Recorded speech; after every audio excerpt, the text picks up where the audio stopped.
Okay. Quick question: are you a Christian? I suppose the most straightforward answer to that is yes. Although I think it's. Let's leave it at yes. Well, I'm a bit dissatisfied with that because there are so many kinds of Christians, and I would never imagine that you were a very literal-minded Christian.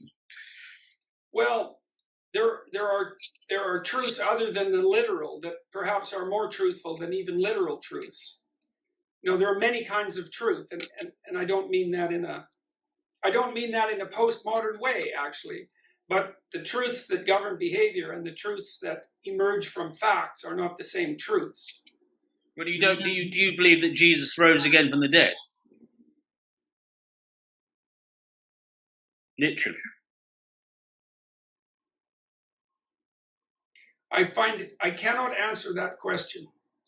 And the reason is because, okay, let me think about it for a minute, see if I can come up with a reasonable answer to that. Well, the first answer would be, it depends on what you mean by Jesus. A historical human being that existed in a body. And in a body. In a body. And, yes. And it was a physical body, and that it was on earth. Yes. That it was on earth, and that was literally they came back to life after death.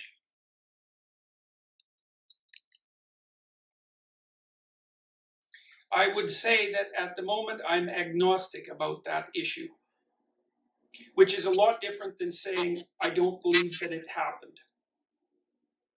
That's very interesting. I can't explain why. When I get to the New Testament in my biblical lectures, I'll spend like 6 hours trying to explain what I think about that. But one of the things I have come to learn over the last 15 years in particular is that the world is a very, very strange place. It's far stranger than we think. And what we don't understand about consciousness and its relationship with the body would fill many books. And you could say the same thing about our relationship with time and perhaps corporality and vulnerability and death for that matter. So I don't understand the structure of being well enough to make my way through the complexities of the resurrection story. I would say it's the most mysterious element of the biblical stories to me, and perhaps I'm not alone in that. I mean, it's the central drama in the Christian corpus, let's say. But I don't believe that it's reasonable to boil it down to something like, do you believe that or do you not believe it? You know, it's not, it's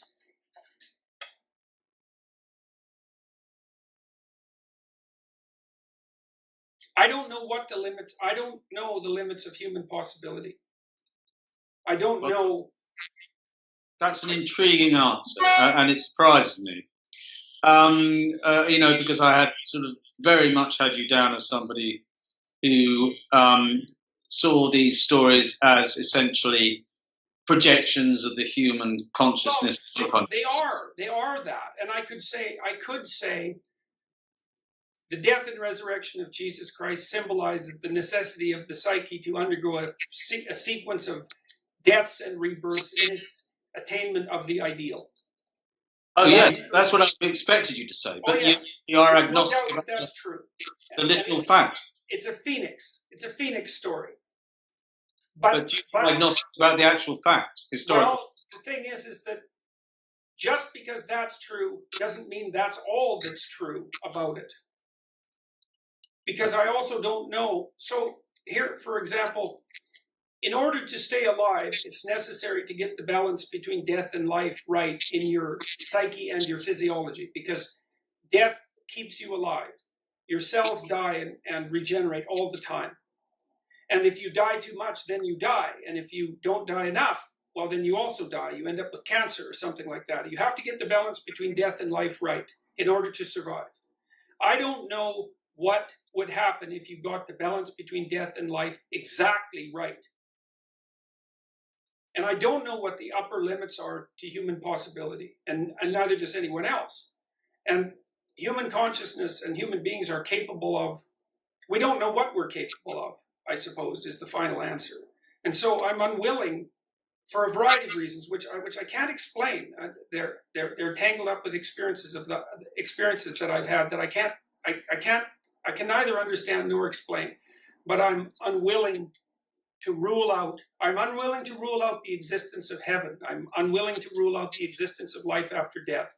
I'm unwilling to rule out the idea of universal redemption and the defeat of evil. Now, I know perfectly well that all those things can be well conceptualized metaphorically. I know the metaphorical conceptualizations, but I'm not willing to make the claim that those ideas exhaust themselves in the metaphor. Wow. So, and it's, you know, and I'm not in a position as of yet to articulate why I think that in a manner that would be anything other than a jumble of lateral thoughts. I have the thoughts, but they're not organized. And part of the reason I'm doing the biblical lecture series is to organize those thoughts. You know, that's so interesting. And I hope one day I'll have a chance to ask you more about that.